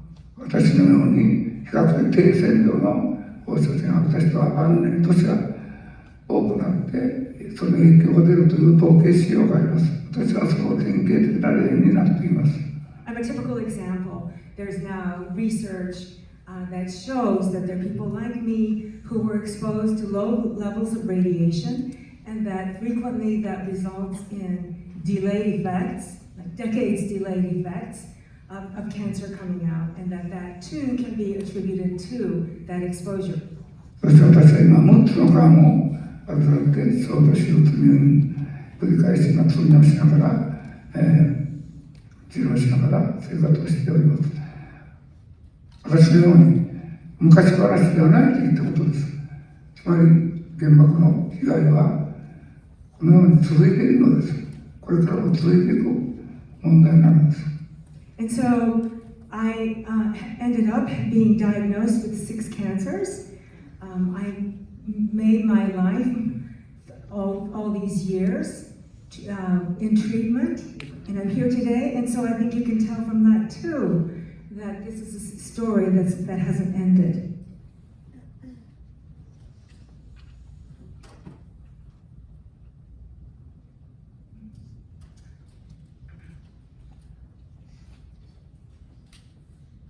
そして私たちの中の願い、訴えが叶えられている8年前に核兵器禁止条約という国際法ができました。国連でできました。その時の写真です。This is a picture at the time that the Treaty on the Prohibition of Nuclear Weapons was adopted in the United Nations, a moment of extraordinary joy. I think many Americans have no idea about it. That woman in the pink sweater there is Setsuko Thurlow, which I know some of you here have met her. 核兵器をなくそう、世界の核被害者を救いもしようという2つの大きな目標を掲げた禁止条約ができました。So let us get rid of nuclear weapons and let us address the woes of hibakusha everywhere. できたけれども、肝心の核兵器を持っている国が入りません。いわく私たちの日本もまだ入っていません。And nevertheless, none of the atomic weapons holders have joined this movement, have acknowledged, ratified this treaty. Even Japan has failed to ratify it. この80年、核兵器を持った国は2桁になろうとしています。Where the number of nuclear weapons holders nations is about to become to reach 2 digits. 今、地球上には12000発以上の核兵器が人類を何度も皆殺しにできるだけの核兵器と私たちは一緒に住んでいます。We're coexisting with over 12,000 nuclear weapons that could kill us many, many, many times over. 世界には3000万人とも言われる被爆者以後の核闘被害者が拡散をしています。I'm trying to make digital exchange. This enormous number of hibakusha globally are also living with the ongoing presence of these weapons. そして核兵器を持つロシア、イスラエルが戦争を続け、核兵器がいつ使われるかわからないのが進んでいます。And nuclear weapons holders, Russia and Israel, are engaged in war, and we hear the threat of the use of nuclear weapons. でも国際 30 million, he was saying, 30 million, maybe 30 million hibakusha around the world. Sorry. これで核戦争の話にしました。ロシアとイスラエルがちらつかせる核使用を。いつ核兵器が使われるか分からない。Yeah, so we're in a state, we're living in a condition where we don't know when nuclear weapons might be used. 国際連合も誰も取り止められません。トランプさんも止められません。The United Nations seems unable to stop them. Even Mr. Trump seems unable to stop us. 人類の残り時間を示す終末時計というのをご存知ですか？皆さん、シカゴ大学の先生が作った終末時計。I wonder if you know this clock measuring the time we have left. We as 広島長崎の原爆投下から2年後にできた時計は最初人類の残り時間は7分ありました。 When this clock was made 2 years after, started 2 years after the war, the clock's hand was set at 7 minutes. Humanity was given 7 more minutes till midnight. So that's 1947. しかし、昨年の年末、私たちがノーベル平和賞をいただいたとき、90秒になっていました。人類の残り時間は90秒しかないのです。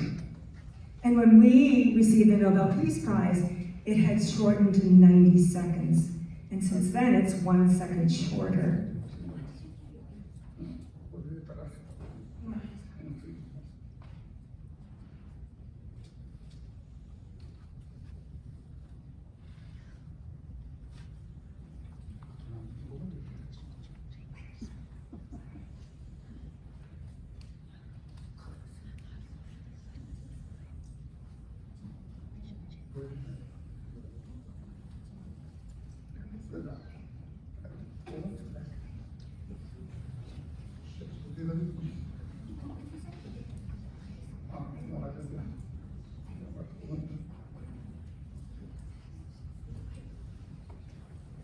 さて、先ほど言ったように人類は危機の崖っぷちになります。もう打つ手がありません。 Humanity is 打 on つ手がない the で edge す。 of a cliff, 対策はありません。 and we don't really have solutions. そこでノーベル平和委員会がもう一回被爆者の声を聞きましょうと言ってノーベル平和賞を出しました。 And the Nobel Peace Committee, aware of the situation, of how close we are to the precipice, said we should hear the voices of Hibakusha once again, and that is why our group was awarded the Peace Prize. 私たちは被爆者が何も手柄を立てたわけではありません。人類が危機に立った。この危機を皆さん、世界の皆さん、今の核危機を認識しましょうということでノーベル平和賞をいただいたのです。 It's not because we did something extraordinary, but it's because we are all as human beings standing on the precipice. And that is what the Nobel Peace Prize Committee wanted to look at and emphasize. でも年が明けて今年になったら終末時はさらに1秒進んで今皆さん89秒になりました。 And yes, and in January of 2025, so it was in last December when they were awarded the prize, it was 90 seconds to midnight. But January of this year, it was moved closer to midnight by 1 second, so now it's 89 seconds to midnight. ノーベル平和賞の効果は現れていません。 In other words, we don't see any effect of the Nobel Peace Prize. なぜでしょうか。一番私たちの話を聞いてほしい核兵器を持った人たちがそう向いているからです。 And why is that? I think it's because the people that we would most like to be heard by, the holders of nuclear weapons, will not turn an ear to us, to what we have to say. そして唯一被爆をした日本政府もアメリカに従って禁止条約に近づこうとしません。 And even Japan, the only country upon which nuclear weapons have been used in war, our government, following the wishes of the United States, has not been willing to participate in the proceedings of this treaty. 私はノーベル平和賞おめでとうと言われてもちっとも嬉しくありません。 I'm never happy when people congratulate me on the Nobel Peace Prize. 私は被爆者として日本国民として被爆国政府のこういう姿に非常に情けない恥ずかしい気持ちでいっぱい喜び半分と感想を聞かれるために答えています。 It's that I feel sorrow and embarrassment at the position of my own country on this matter. So when I'm asked about it, I said, yes, half of me is happy, but the other half is not, cannot be. ノーベル平和賞の授賞式のオスロに行った時、オスロの若者と交流した時の写真です。この中高校生が被爆者はあと10年したらいなくなると聞いて驚きましたと言われました。 This is a get-together with high schoolers in Oslo last year, and they said to me, we learned that in 10 more years there will be no more hibakusha. That was a shock to us. でも皆さん、私たちの残りの命を心配していただくよりも、自分の命が80秒しかないことを考えてくださいと言いました。What I said to them was, instead of worrying about the 10 years left to us, I want you to start worrying about the 89 seconds left to you. 皆さん若いと思ってるけど、80秒しかないんだよ。You all think you're young, but you only have 89 seconds.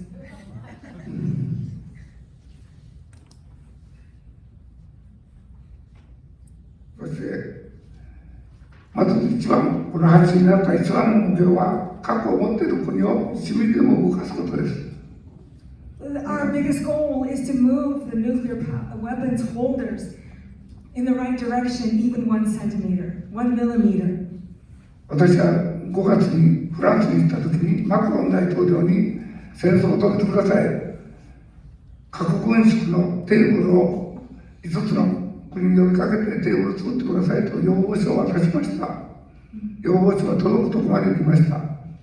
So when I went to France in May of last year, I said that I really want to emphasize that we have to prevent war and that I want you to create organizations that will reach a non-proliferation kind of program that will reach the nuclear powers. 5 of these he was organized. He believes that this reached their intended recipients.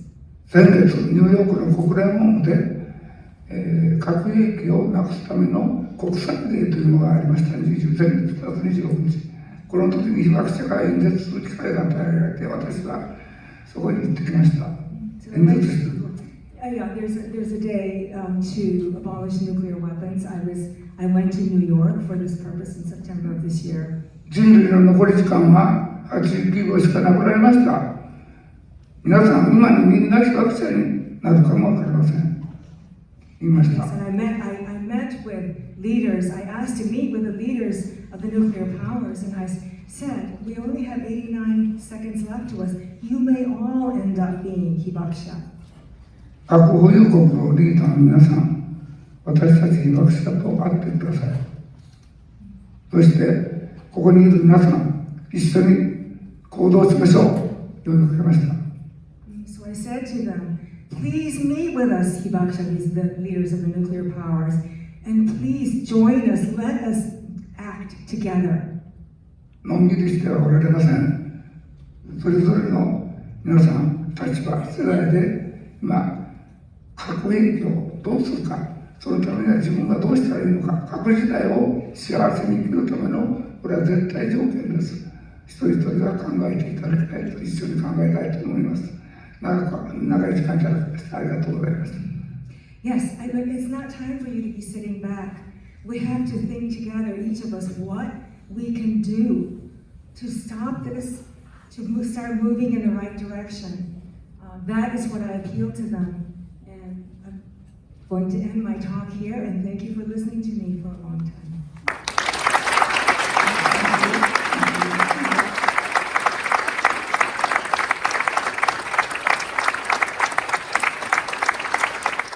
This question is for Dr. Gómez.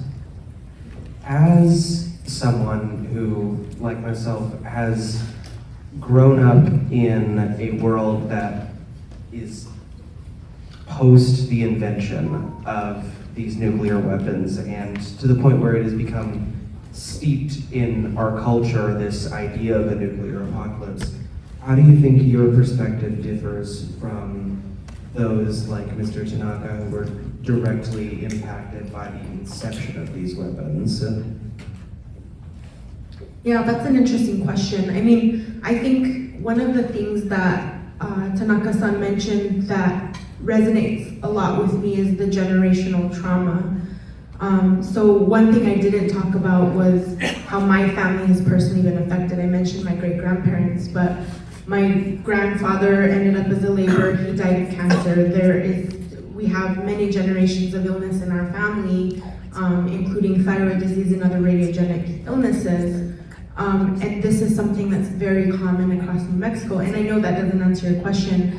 I mean, one short answer I would give to that didn't come up hasn't come up yet, is the connection between AI and nuclear energy. And I think that for young people right now, that is a perfect way to enter into this conversation.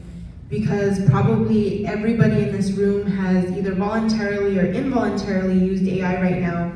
And AI is literally being connected to nuclear power. And so and power is connected to weapons. So we really need to be thinking about that. And I think that if a younger generation wants to be thinking about potential impact, it may not be in the term of direct hibakusha with direct impact of bombs, but there are other ways that the nuclear industrial complex and the fallout, cultural fallout that will come from that is already happening. Hello. I was extremely gratified, Dr. Gómez, that you destroyed the fiction that there's a separation between nuclear power and weapons. But my question is for Mr. Tanaka. What sort of collaborations, if any, are going on between the hibakusha from the bombs and the hibakusha from Fukushima?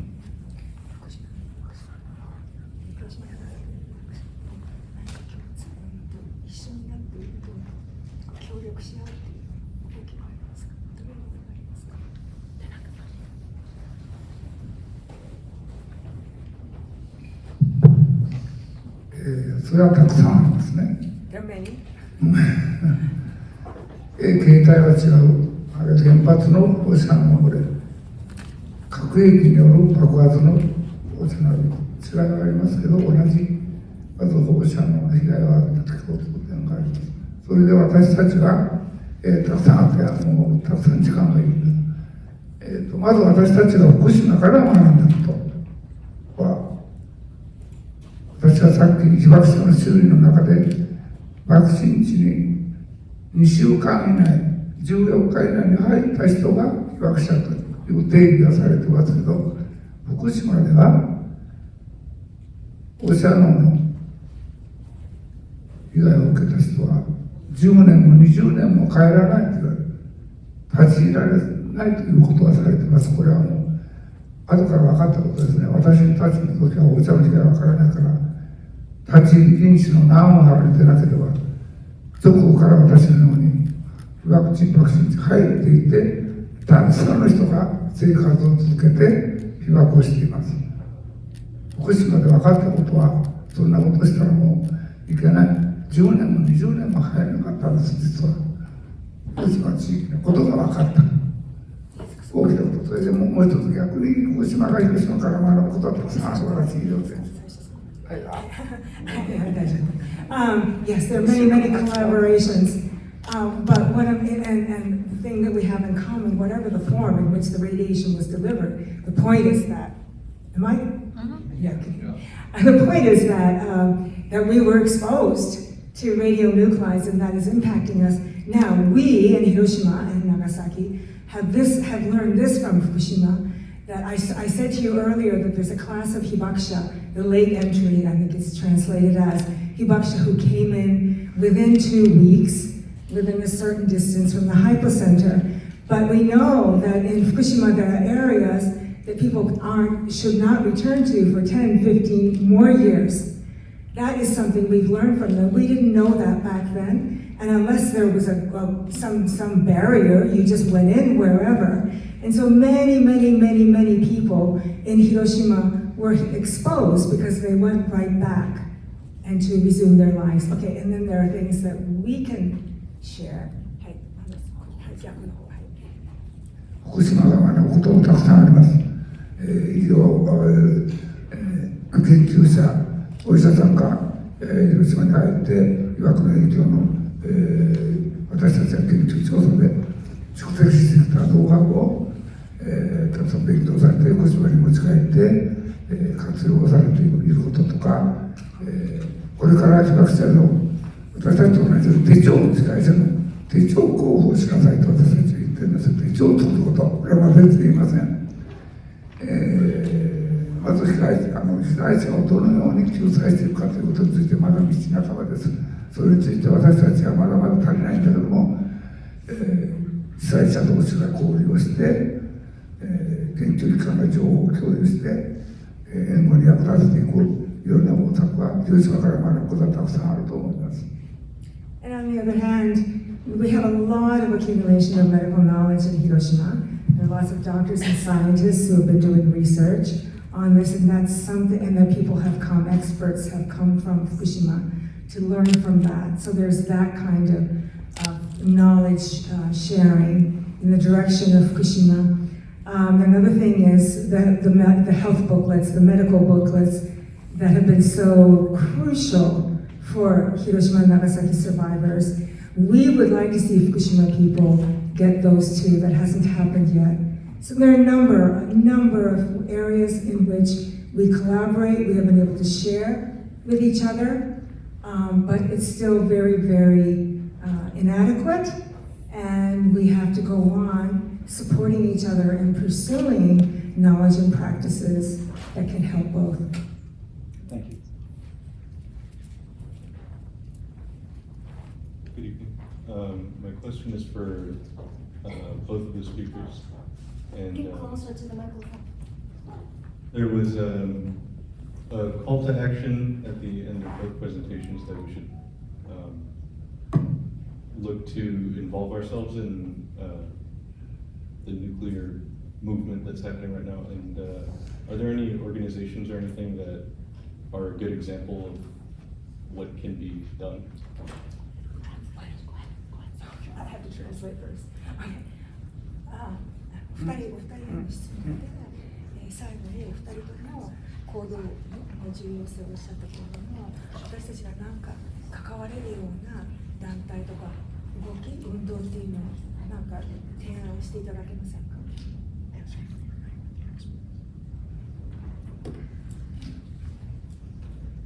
Yeah, that's a great question. So when I talk to college students, and of course I teach college students, but one of the things that we've just started is Students for Nuclear Abolition chapter, and I'm not sure if there's one here at DePaul, but it's an international organization, and one really great thing about that is that there is already material created, and there's an opportunity to network with other college students. So that would be, I wouldn't say that one organization is better than another organization is better than, there's lots of ways, right? The other thing that I've been trying to encourage dialogue over is that when we think about the commonality between nuclear colonialism and the other things happening in the world right now, in particular the genocide in Gaza, there's no separation, right? And we need to be putting all of these actions in dialogue with each other and getting involved. I mean, when you think about the civil rights movement in the 1960s and 1970s, one of the things that hardly ever gets discussed is how vocal Black African American activists were about nuclear weapons, and we need to return that into the dialogue over what is happening across the world right now. In particular, I'll just quickly say that the nuclear laboratories that I've been talking about are complicit and complacent in some of the other bomb production that is happening for bombs that are being set and used, in particular in Gaza.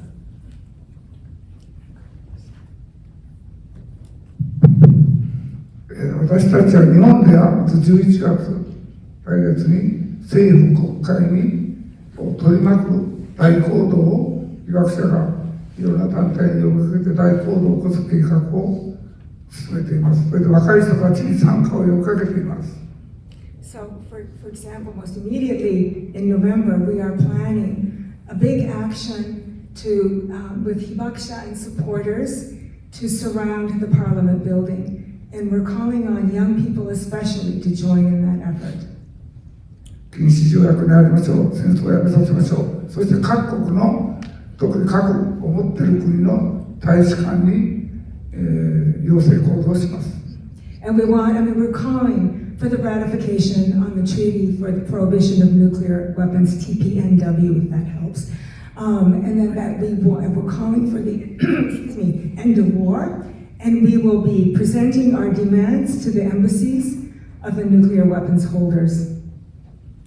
私はテレビでウクライナとかガザの破壊された町、逃げ惑うお母さん、子供たちの姿を見て、私の体験と同じように重ね合わせて、今私の体験のようにいつも見て胸が痛いんです。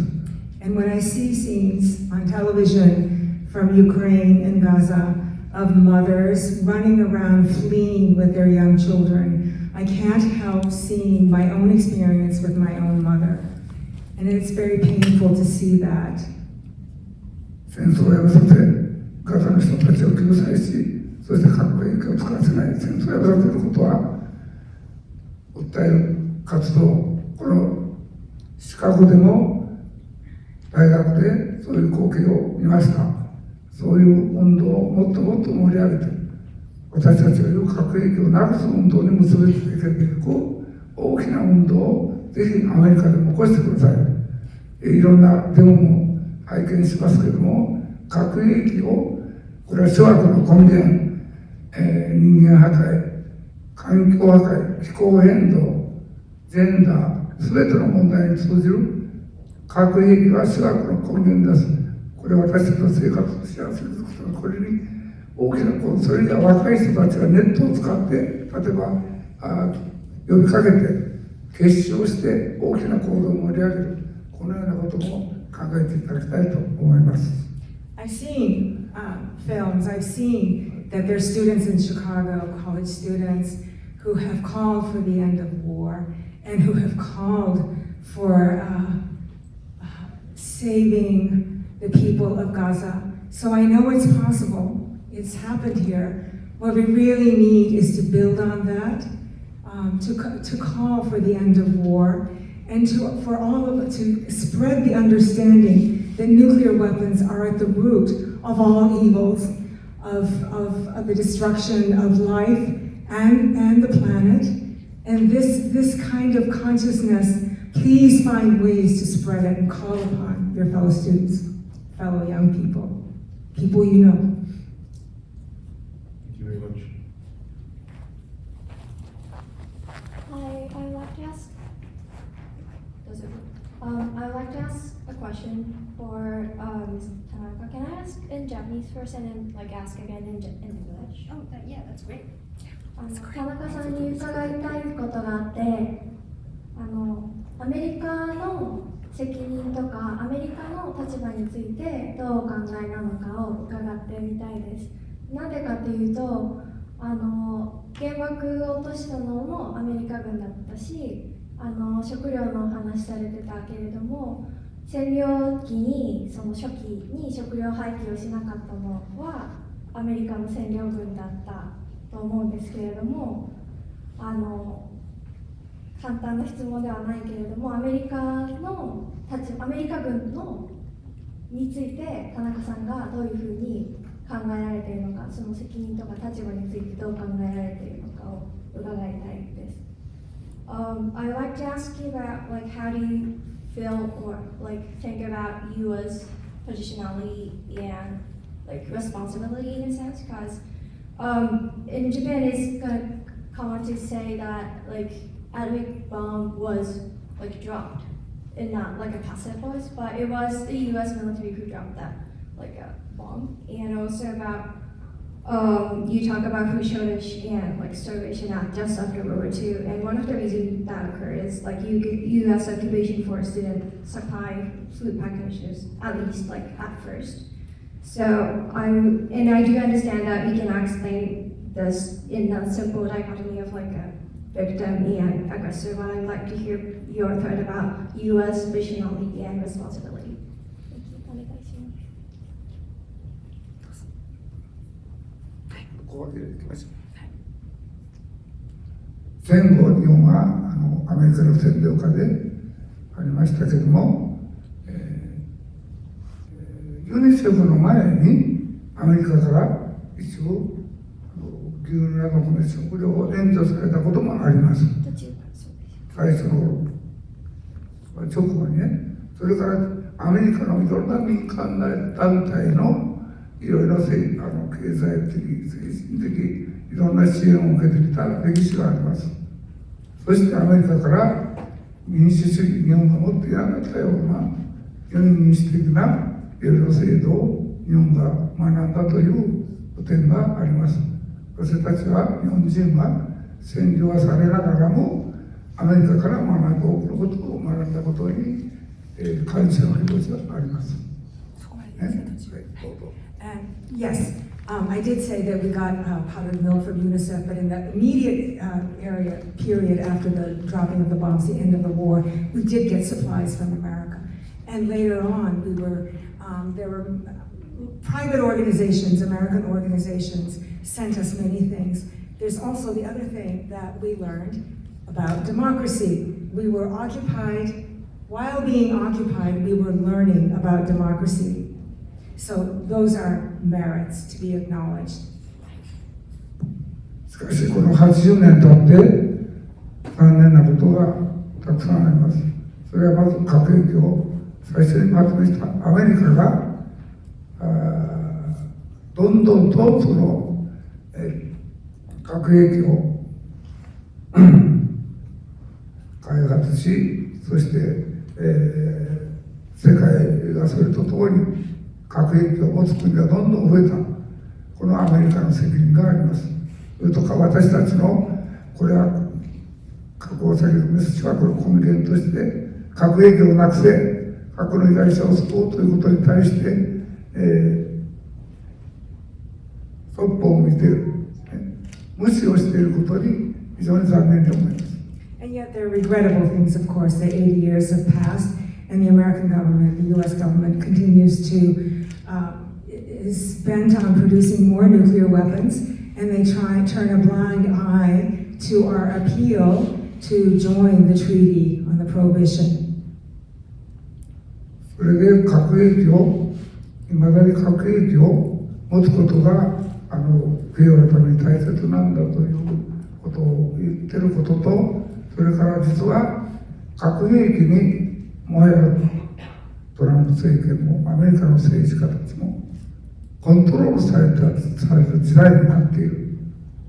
なかなかこの核兵器に依存している社会構造が変えられないような国にしてしまったことに非常に残念に思っています。トランプ政権の前に、その前に、核兵器をどんどんね、開発をしてきた。それから、それで、私たちの核兵器をなくすという考え方に全然接している、開発ばっかりしている、非常に危険性を感じる。はい、それからもうその次が。それだけでいいです。それだけです。Here's apart from the fact that the United, yes, 平和のために必要ってこと。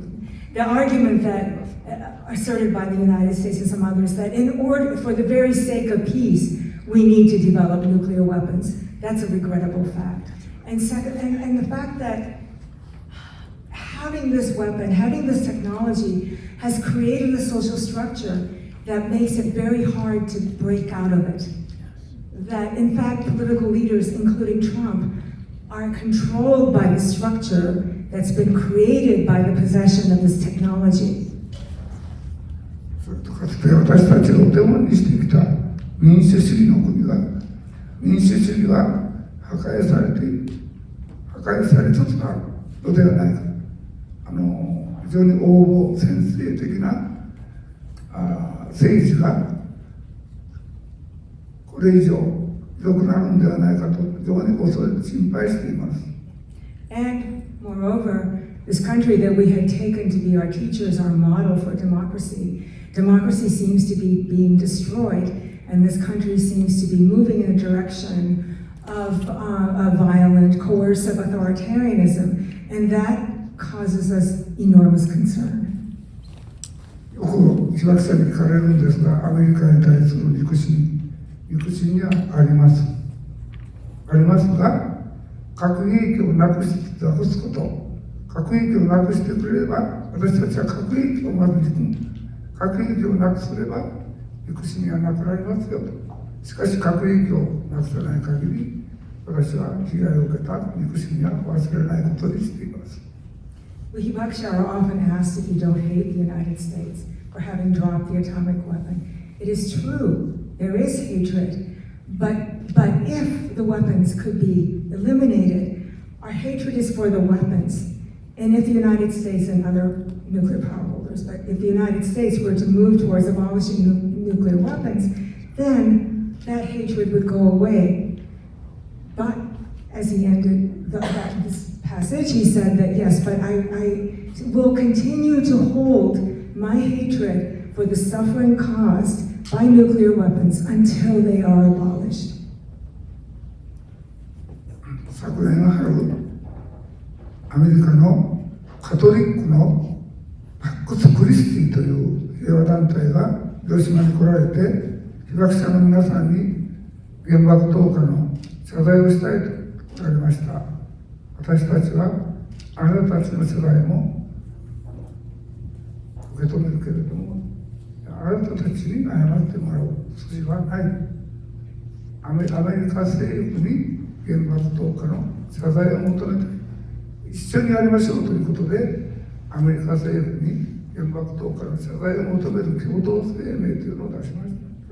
Last year, an American organization called Pax Christi came to visit us and said they wanted, as Americans, to apologize to us for having dropped the atomic bomb.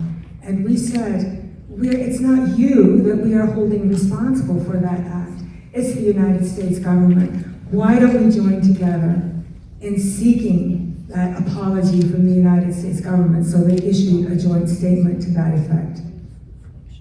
このパックス・クリスティさんと私たち被爆者は来年アメリカ政府にこの声明に基づいて謝罪を求める要請行動をしようと計画しています。同時に日本政府に対しても禁止条約に入りなさいという要請行動を計画しています。Next year, we're planning an action with Pax Christi to urge the American government to apologize for its act. At the same time, we are going to be acting upon the Japanese government to ratify the treaty on the prohibition of nuclear weapons. なぜ80年も経って原爆投下の謝罪を求めるのか。これはどう過去のことを掘り出すだけではありません。このことは過ちを再び繰り返さない。今の戦争をやめさせる。核兵器を使わせない。二度と再び過ちを繰り返させないために必要な条件なのです。だから私たちはこだわって、まず最初に核兵器を使った責任をきちんとしておくことが、これから人類が生きていくために絶対必要な条件である。だから公式な謝罪だけはしてください。償いまでは求めていませんけど、そういう政府の必要を表明してくださいと求めています。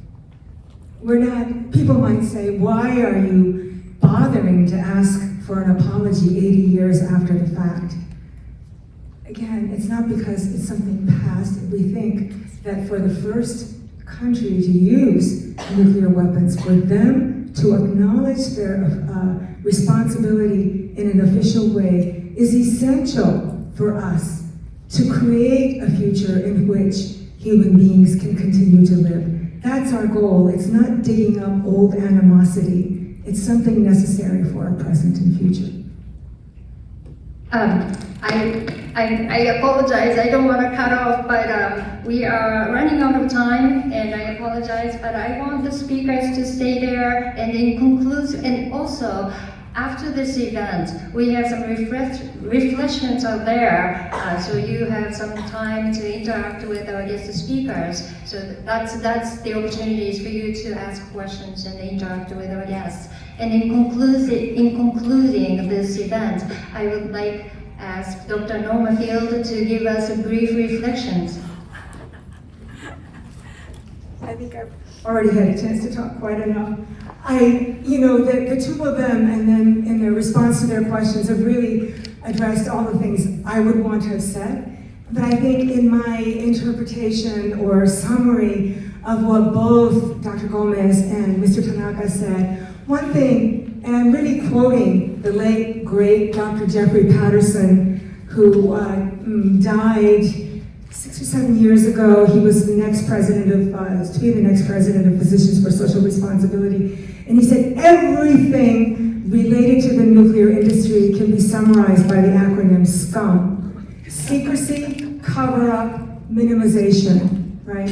That nothing will be acknowledged as harmful. And if people start getting a hint of it, they will cover it up. And if at last they can't keep it a secret or cover it up anymore, they will minimize the impact.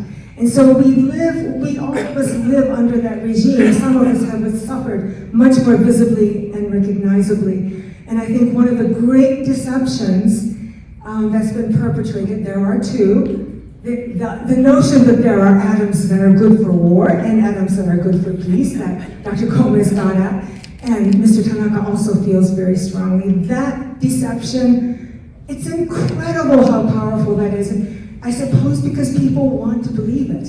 That there are, I know that was true early on after the devastation of the bombs. There must be something good that can come out of this technology. And governments and industry have run with it and continue to run with it. And climate change has been one of the biggest gifts to the continued outrageous use of nuclear power, right? Because it's not effective, first of all, so it's a great deception. But the other deception is the notion, well, this fact, you cannot be a nuclear weapons holder without gravely injuring your own citizens. There is no way that nuclear weapons can just be for any sort of putative enemy. And we saw that really vividly in your presentation. And that we saw that it was called civil defense in the Cold War years.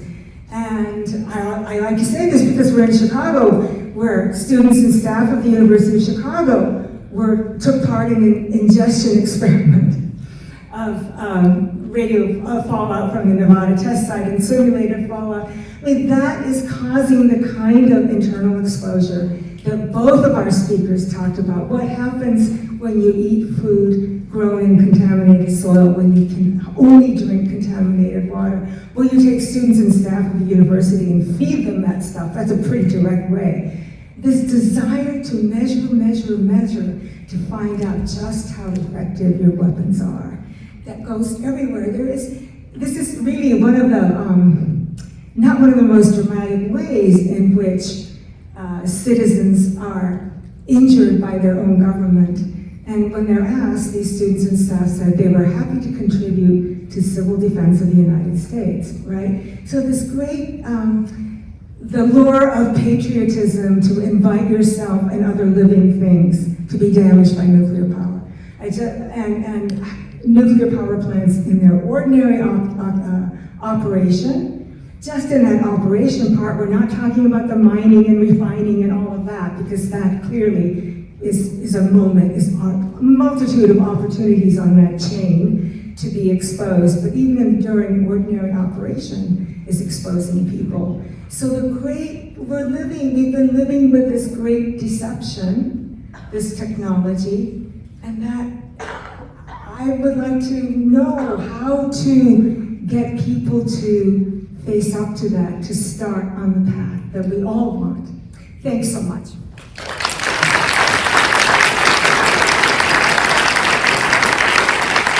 Thank you so much for coming and staying, and please have some food outside. And I would like to express our gratitude to our wonderful speakers and a great interpreter. Thank you so much.